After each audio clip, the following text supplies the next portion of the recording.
Graham Souness puts it round that he's deeply concerned with the change in mood from the summer, which was huge optimism, to 2 games in, which was huge negativity. And he sought to meet supporters and say, look, everything will be fine, calm down.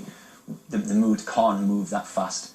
5 games on, they've won 5 games, the second top. There's a real feel that the club is moving in the right direction. The Rafa Benitez meeting the fans and sorting out and picking up on that problem early was really, really clever management. Souness right, but it's the train coming down the track. But it's 5 games elsewhere. But at Newcastle, it's very, very different.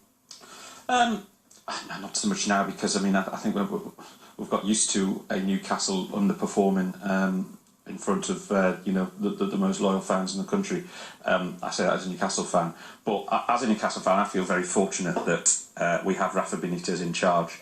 My biggest fear last season was not so much going down, but him going, because I think if he stays long term and gets the backing, which I think he is now going to get from the owner, who wants to.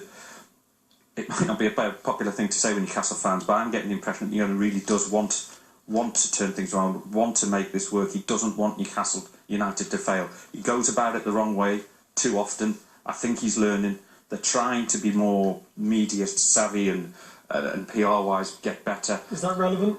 I think it is relevant. It is relevant in Newcastle because Newcastle, it's not a myth. Newcastle fans live and breathe a football club right in the centre of their city. They love reading about it. They love reading what the players have to say. They want to be connected to the football club. I think it's also relevant to this thing that Martin's saying. It's relevant to the mood of the club, and there is a mood of the. I totally agree with what Martin says. There is a mood to a club, and I think if there's if relations with the media are bad, I'm not saying this to big us up or anything, but it affects the mood of the club because it then bleeds into relationship with the town or the city or whatever. I think the mood is set. The local papers in Newcastle are very powerful and very well read, and I think that a tone and a mood is set by them, and that mood comes from what they're getting from the football club and how the football club are treating them, and it all goes down the line and filters into the fans. Newcastle put the barriers down towards players communicating with the press.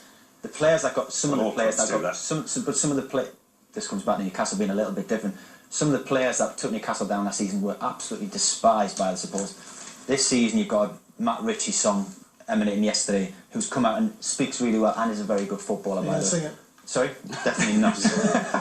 And they bought well, they strengthened the squad well, but the supporters can feel something is happening that is perhaps not a million miles away from kind of 1992 when Kevin Keegan was there. Yeah.